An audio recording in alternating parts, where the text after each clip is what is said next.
Hoy es una serie que arranca conmigo, pero creo que vendrá un tiempo de mucha bendición, amén.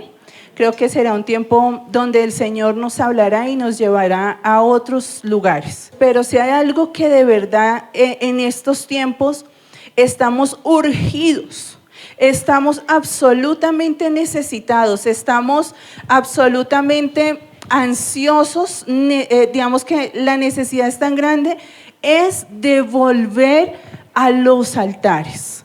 La gente no quiere, hace ratico en la reunión de líderes César decía, hoy día los jóvenes han perdido la fe en la institución del matrimonio y los que de pronto se van a vivir con alguien ya no se quieren casar. Y hablaba César de nuestra Shakira Mebarak, ¿sí? ¿Se acuerdan de ella? ¿Sí?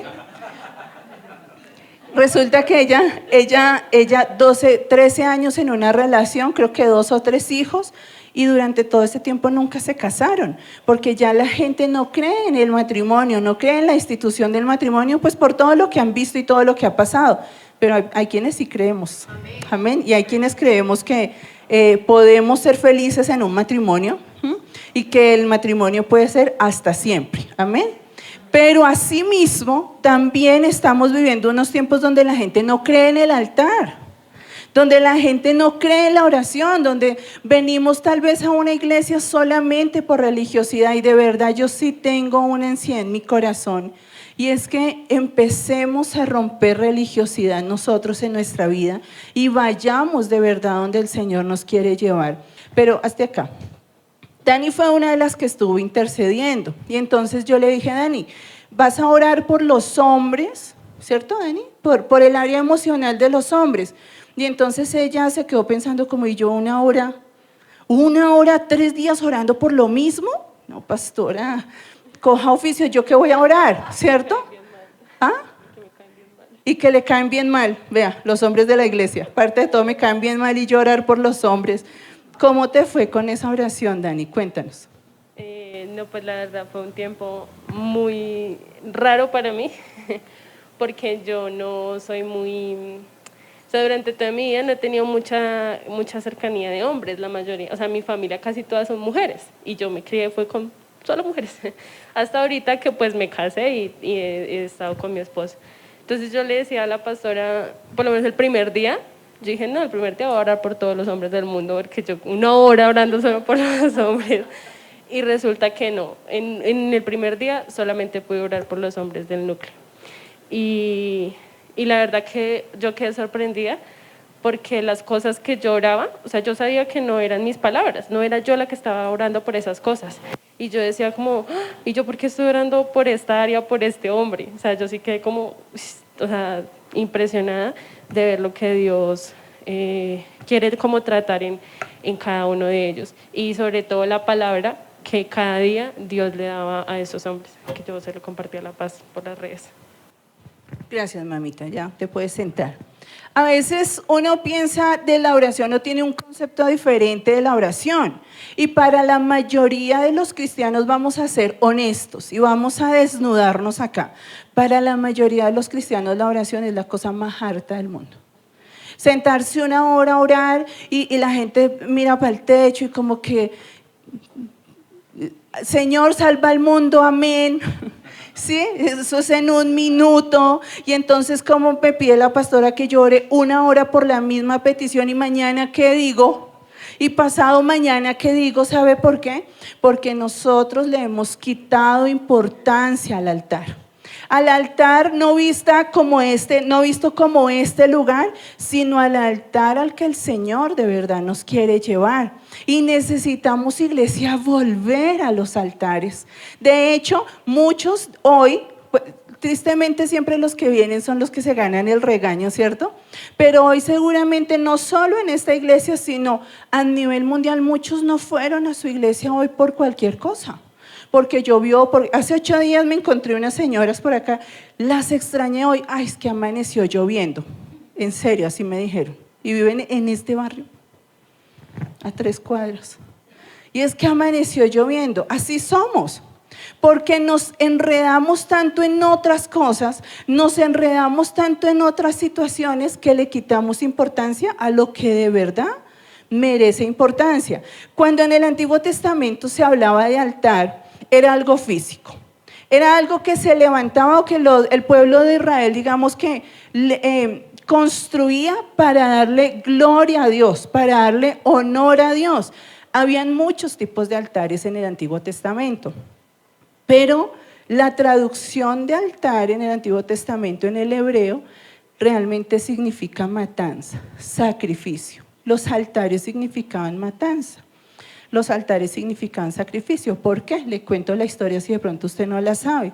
En el Antiguo Testamento, como no había venido Jesús, lo único que podía limpiar el pecado del pueblo era el derramamiento de sangre. Entonces Dios pedía a su pueblo, Dios pedía a su iglesia que trajeran codornices, ovejas, cabritos, corderos, y los sacrificaran y los entregaran para perdón de pecados. Entonces, esos eran los altares que se hacían, digamos que allí en el Antiguo Testamento, pero cada vez que Moisés, Noé, Abraham levantaron un altar, lo hicieron porque tuvieron un encuentro con Dios. Entonces, cuando Dios venía y hablaba, porque en el Antiguo Testamento Dios se le presentaba a ciertas personas físicamente, se le llama teofanías en el Antiguo Testamento, se presentaba físicamente Dios a las personas, el ángel de Jehová dice la palabra en algunos versículos bíblicos, y entonces si Dios se aparecía en este lugar, la persona levantaba un altar allí como recordatorio de su encuentro con Dios. Recuerde usted que el pueblo de Israel era nómada. Andaban de lugar en lugar, ¿cierto? Iban de un lugar a otro, no tenían un lugar estable donde vivir, entonces sus altares, ellos ¿qué hacían? Cogían un poquito de tierra, la juntaban y ahí levantaban el altar. Los altares simbolizan lugares altos. Hoy día en nuestros templos también los altares de las iglesias son lugares altos, pero más por logística, para que todo, digamos que el público, la iglesia, el pueblo pueda ver claramente a las personas que están en el altar.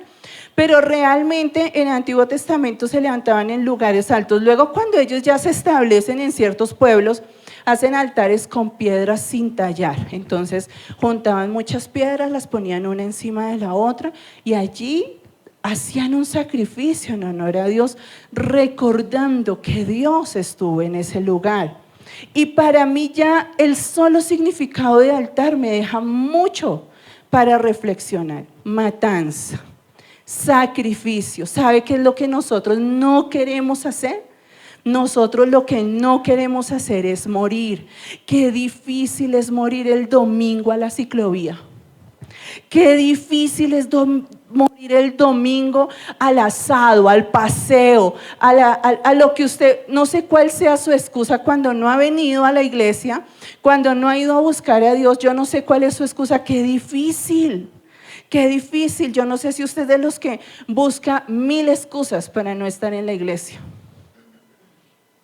Pero se trata, altar, de morir, de sacrificar. Y con Dios, mis amados, la triste noticia siempre es que no es color de rosa. La triste noticia es que con Dios se trata de morir, así como les decimos en los matrimonios, en los prematrimoniales, siempre les decimos a los jóvenes o a las personas que van a emprender ese bello camino del matrimonio, casarse significa morir. Amarse significa morir a mis gustos porque los gustos de Él puedan sobresalir, morir a lo que yo quiero para mirar ahora qué es lo que queremos, morir a mi mal genio, morir a lo que sea que yo haga pero que afecte al otro, pero no queremos morir. Ahorita decía la hermana Mayrín, no sé si fue en el devocional, sí fue en el devocional, decía, nadie quiere hablar de muerte. Le tenemos miedo a la muerte, nos duele la muerte. Esta semana estuve en un funeral y yo decía tremendo porque realmente la muerte es algo que nadie espera.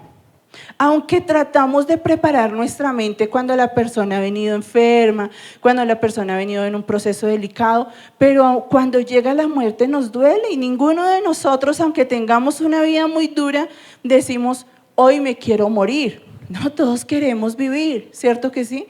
Y a veces nos enfocamos tanto en el vivir que se nos olvida que con Dios es morir. ¿Sabe que los altares tenían dos usos? Uno, ya les dije, sacrificio, matanza, matar allá la codorniz, matar allá el cordero, matar allá, pero también el otro uso era ofrenda. Se usaba para traer ofrenda. No, los altares, digamos que no siempre están relacionados con un templo. La mayoría de altares que se levantaron en el Antiguo Testamento eran lugares abiertos. No dentro del edificio que le llamamos iglesia o dentro del edificio que le llamamos templo, sino eran lugares abiertos. Y eso también me deja a mí una enseñanza maravillosa. Y es que el verdadero altar no está solamente en la iglesia cada domingo, sino el verdadero altar está en tu vida, en tu casa, en tu familia, en tu trabajo y en cada momento o lugar donde tú te mueves. Entonces, ¿qué pasa con nosotros los cristianos si necesitamos, iglesia, despertar ante eso? Pensamos que altar es iglesia, que altar es templo, que altar es este lugar y venimos y medio adoramos y medio levantamos la mano, los que levantan la mano porque otros están mirando al señor mecánico de allá de la esquina. Y pensamos que eso realmente es altar, pero el altar me habla a mí de vida, de forma de vida, de sacrificio diario, de esté donde esté, mi vida sea un altar, mi vida sea un altar para el Señor. De eso me habla a mí el altar. Ofrenda a Dios. ¿Qué ofrendas tú al Señor cada día en tu casa? Ah, no, pastora, yo llevo el diezmo a la iglesia, maravilloso, pero ¿y en tu casa? Pero ¿y en tu tiempo con Dios? ¿Cuál es tu ofrenda? ¿Qué es lo que tú estás preparando para Dios? ¿Cuál es esa vida de altar? ¿Cuántas veces tú abres ese libro maravilloso que se llama la palabra para sentarte a estudiarla? Iglesia, tenemos que volver a eso. Hoy por alguna razón la Biblia de César creo que se cayó detrás de un mueble y tenía como cuando el polvo se acumula. Y entonces yo dije, esta Biblia parece que nunca la usaron, porque tenía polvo. Realmente sí se usa y ahora la usamos más es en el celular, ¿cierto? Pero ¿cuánto usas tú esa palabra de verdad? ¿Cuánto vas tú al altar a permitir que Dios te hable? Mire, el altar no solamente era yo hablo, yo no sé, de alguna manera para nosotros es difícil el orar, ¿saben por qué? Porque nos han dicho que orar es una conversación, pero hay gente que conversa muy raro. ¿En serio usted no ha visto gente que conversa gritando?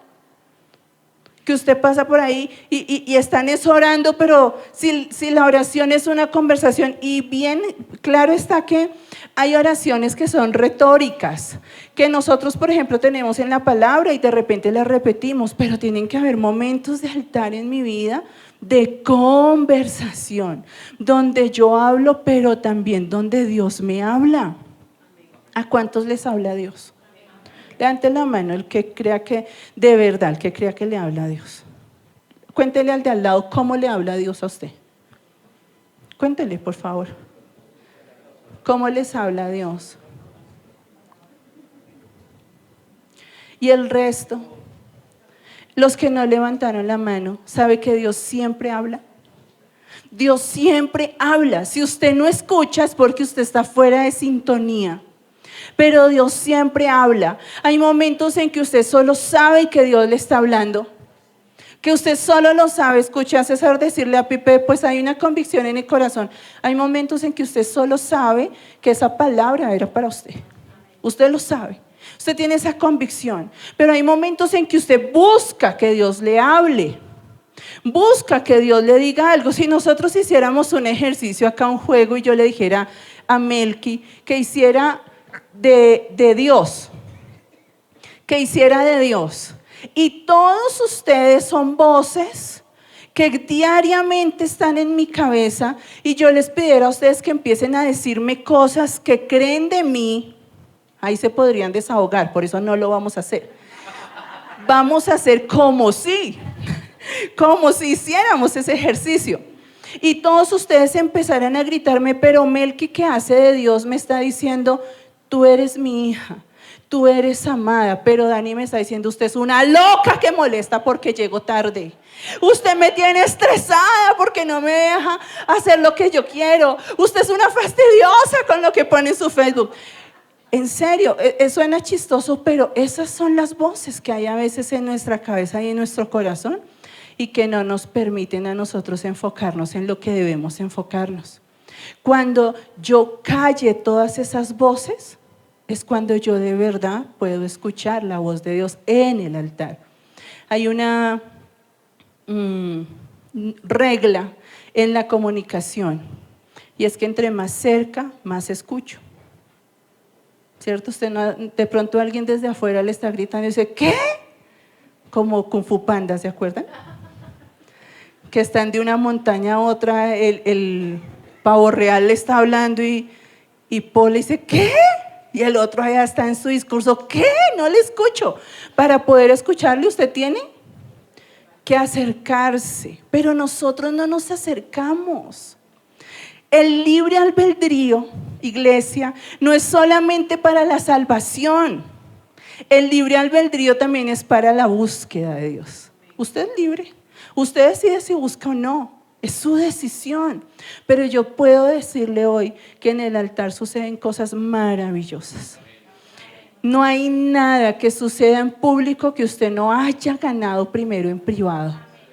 Nada que suceda en público que usted no haya ganado allí en oración, que usted no se haya metido. Cada cosa, un día que usted oró, un día usted verá la mano de Dios en eso. Usted lo verá. Altar es diferente a templo, iglesia. Altar es diferente a edificio. Altar es diferente a congregarme. Altar es algo personal. Es algo que viene solamente para mí. Que solamente Dios tiene para mí. Es algo que solamente yo puedo crear y levantar en mis tiempos. ¿Sabe que el altar necesita de tiempo? Por eso usted no puede solamente decir, Señor, salva al mundo, amén. Usted necesita de tiempo para construir. Yo no sé cuántos de ustedes han tenido que construir una casa, un edificio. Se necesita tiempo. Tiempo, esfuerzo, construir lleva, digamos que esfuerzo. Y en el Antiguo Testamento habían muchas clases de altares. Entonces habían los altares de tierra que ya les dije. Después hicieron los altares de piedra. Luego el altar de bronce, que es el que está en el tabernáculo. ¿Cómo es tu altar? ¿Cómo estás tú construyendo tu altar? ¿Tienes hijos? ¿En ellos estás construyendo un altar? ¿Podría yo decirte dónde están tus hijos hoy? Muchos dejando a un lado lo que es el altar por cosas que realmente uno dice, ¿a lo bien? ¿En serio? ¿En serio usted dejó a sus hijos por eso? ¿Por qué no están acá como familia adorando? Acá o en cualquier iglesia, hermano, pero adorando el altar, buscando esa presencia del Señor. Para nosotros altar, hoy día en el Antiguo Testamento significaba perdón de pecados. ¿Cierto que sí? Todo lo que se ofrecía allí, cuando Dios hablaba para venir a dar misericordia a sus hijos, para dar dirección. Para nosotros, ¿qué puede significar ese altar? Solamente, únicamente y especialmente encuentro con Dios. Yo no sé si usted puede decir, yo me he encontrado con Dios.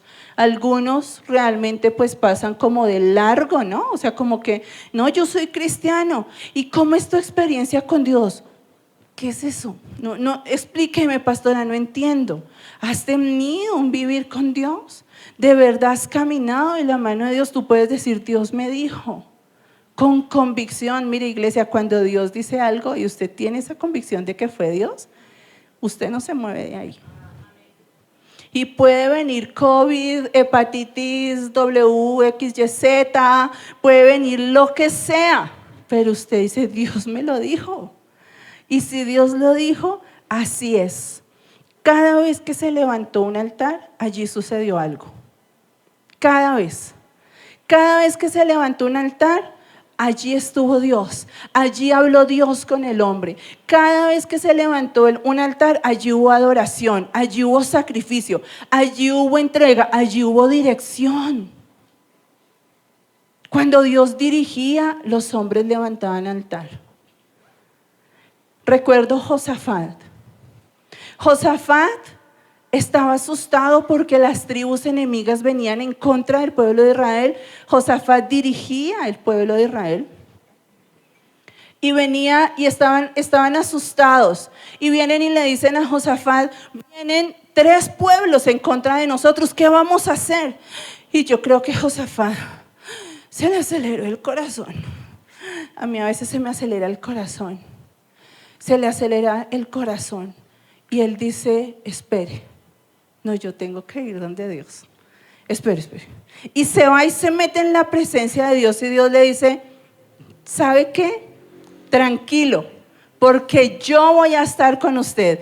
No es con ejército, no es con espada, es con el Espíritu de Dios. Entonces, tranquilo. ¿Y sabe qué hizo Josafat? Levantó un altar. Recordatorio de lo que Dios le había dicho, de la victoria que Dios le iba a dar. ¿Y sabe qué pasó con los otros pueblos? Josafat no tuvo que mover un dedo. Entre ellos mismos se mataron. Y Josafat solamente mirando feliz y dichoso desde la ventana. Cuando tú vienes al altar, cuando Dios da dirección y tú haces caso, Dios te da la victoria. Dios te da la victoria. El problema también a veces es que, Señor, háblame. Dios te habla, pero tú no haces caso. Haz una lista de qué cosas tú no has obedecido, qué cosas Dios te ha dicho. Ya por ahí dijeron, fluyó naturalmente. ¿A quién le fluyó? ¿A Noemí? Fluyó. ¿Cuántas cosas no hemos obedecido? ¿Cuántas cosas nosotros no hemos dado ese paso? Altar me habla de comunicación, iglesia. Tú tienes que estar cerca para escuchar a Dios. Si tú estás lejos, por mucho escucharás los truenos. Pero necesitas estar cerca. Altar me habla de conversar, no de gritar, no de correr. A veces vemos en Facebook que suben videos de unas iglesias muy raras. Pues yo no los juzgo, pero yo digo, es muy loco eso. ¿Cómo hablas tú con Dios? Cuando tú te sientas a hablar, yo me siento a hablar con Dani. ¿Cómo hablo yo con Dani? Yo no salgo a correr por todo lugar mientras le hablo. Necesito de verdad ser coherente con lo que yo soy, coherente con lo que yo pienso para poder comunicarme con Dios. Queremos a veces adoptar posturas, formas de hablar, hasta palabras, estilos de otras personas. ¿Por qué? ¿Por qué? Porque no eres natural delante de Dios, porque no eres honesto. Dios no quiere máscaras, Él te conoce, Él va contigo al baño. En serio, tal vez nunca nadie te ha visto a ti en el baño, Dios sí. Entonces, ¿para qué queremos ocultar lo que somos? ¿Para qué? Altar me habla de adoración, altar me habla de santidad y consagración. Entre más limpio tenga yo esto y esto, más cerca voy a estar de Dios. Entre más limpio tenga yo esta mente de voces, de sentimientos, de emociones, más yo voy a poder entender lo que Dios quiere para mí, lo que Dios tiene para mí. Entre más sucio tenga yo mi mente, mis pensamientos y mis emociones, pues menos voy a escuchar la voz de Dios. Y eso pasa. ¿Cuántos llevan aquí más de 40 años de convertidos? ¿Hay alguien? No, 30, más de 30 años. Levante la mano, hermana Alicia. ¿Quién más? ¿Nadie más? Listo. Más de 20 años. Levanten su mano, no les dé pena. Más de 10 años. Más de 5. Y más de 1. Ninguno somos neófitos. Ninguno de nosotros. Pero ¿saben qué pasa? que con el pasar del tiempo en Dios a veces dejamos llenar nuestra vida de tanto ruido que no podemos escuchar realmente la voz de Dios. Altar es su decisión, dígale al de al lado, el altar es su decisión. Usted verá, usted verá. En el altar pasan cosas extraordinarias. En el altar, como decía Daniela de verdad estaba muy preocupada que voy a orar 1 hora por los hombres. Por mucho, Señor, multiplícalos por 0. Señor, dibuja un paisaje que ellos se pierdan ahí, ¿cierto? Por mucho. Pero 1 hora que voy a orar, pero cuando tú vienes al altar y aparte no solamente a orar por ti, sino a orar por otros, es donde empieza lo extraordinario de Dios. Es donde tú empiezas a entender cosas que antes no entendías. Es cuando tus ojos, miren que estos días leí la historia de Balaam completa, le invito a que la lea. Oiga, qué maravilla esa historia de Balaam. Nos han hablado de Balaam, es por la burra que le habló, ¿cierto? Y ese es el pedacito que sabemos. Pero ¿sabe qué? Dios le hablaba a Balaam. Le hablaba directamente a Balaam. Y el cabezón del Balaam no le hacía caso a Dios. Pero ¿sabe qué dice Balaam? Que era un hombre que veía con claridad, dice ahí. El altar te deja ver con claridad. El altar te deja ver con claridad hacia dónde ir, qué pasos tomar, qué cosas hacer. ¿Te has sentido perdido en algunos momentos de la vida? ¿Te has sentido perdido con tu esposo y ya no sabes qué hacer? ¿Te has sentido perdido con tu hijo, ya no sabes qué hacer? El altar te da claridad.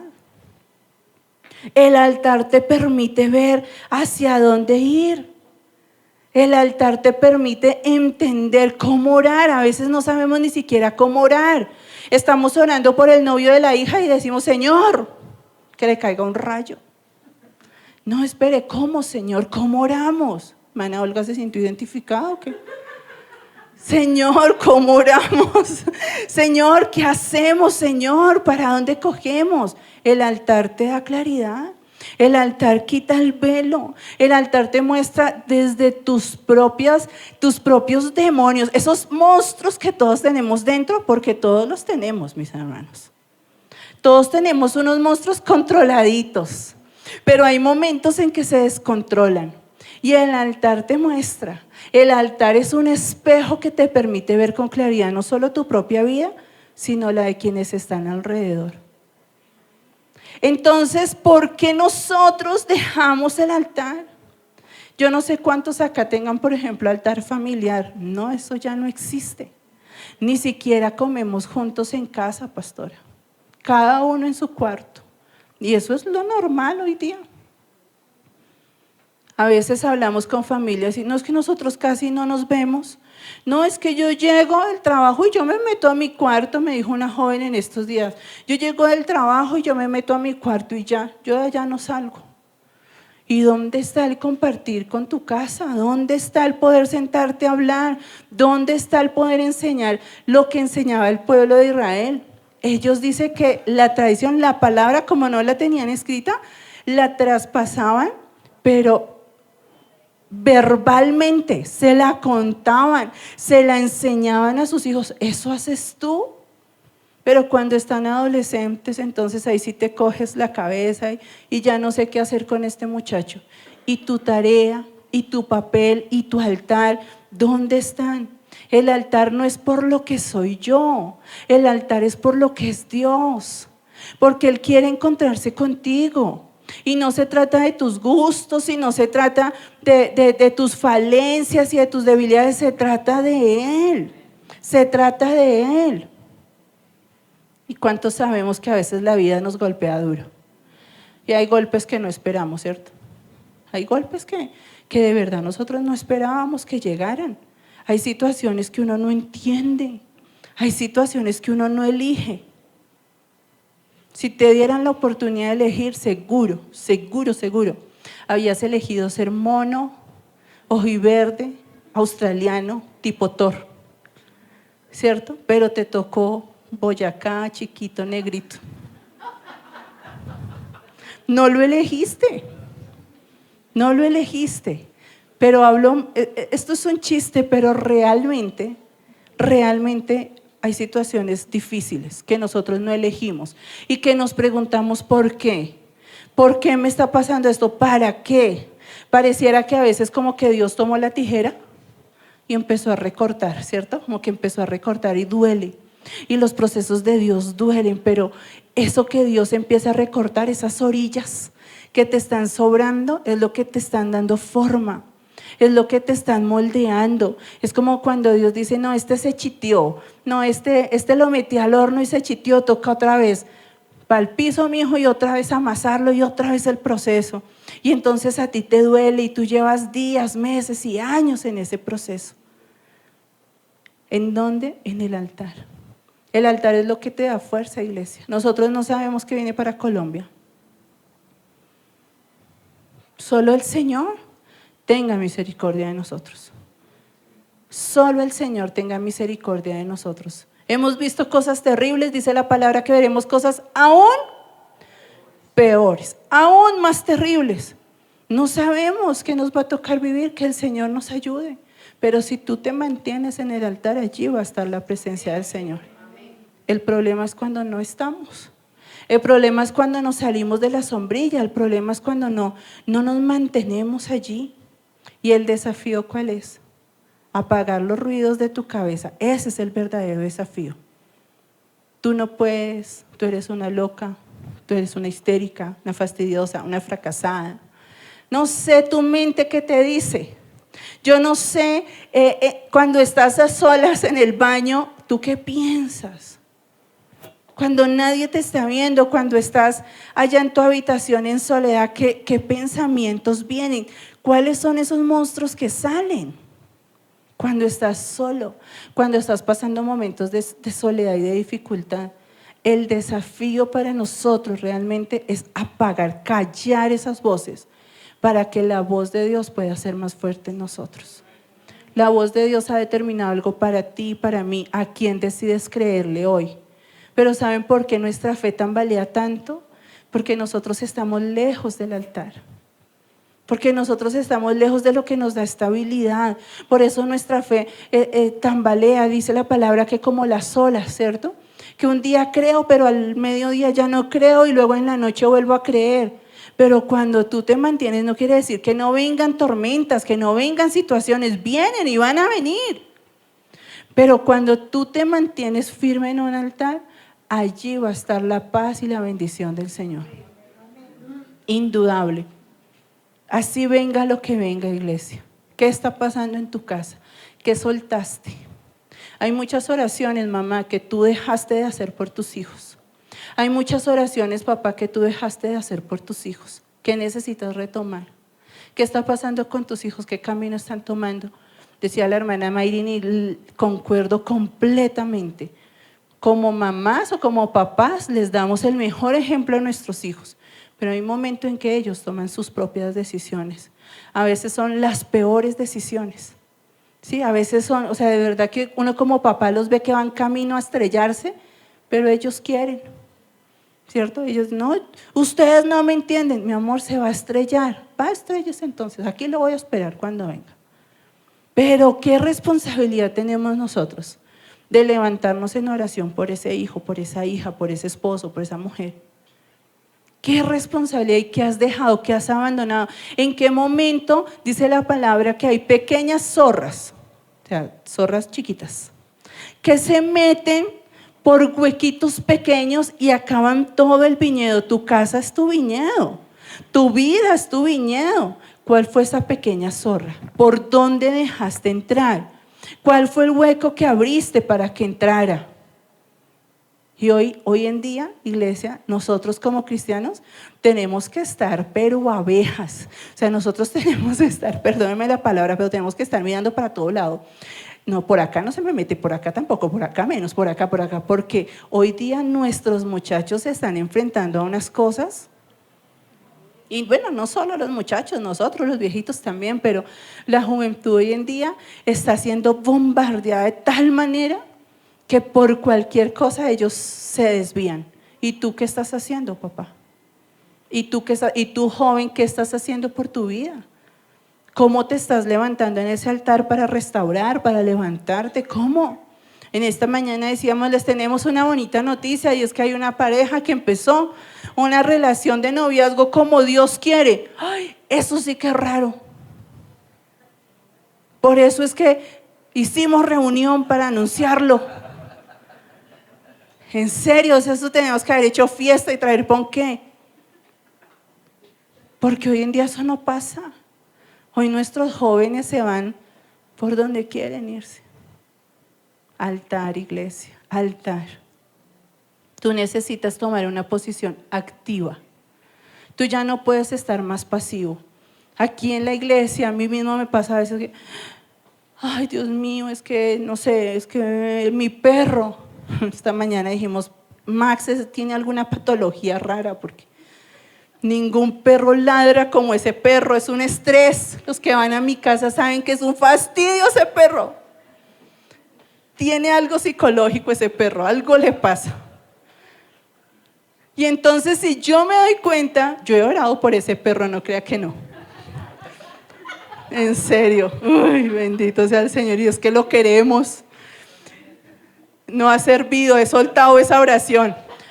Pero supongamos que yo tengo que seguir orando por el perro, porque yo veo cómo está su vida, vida de perro.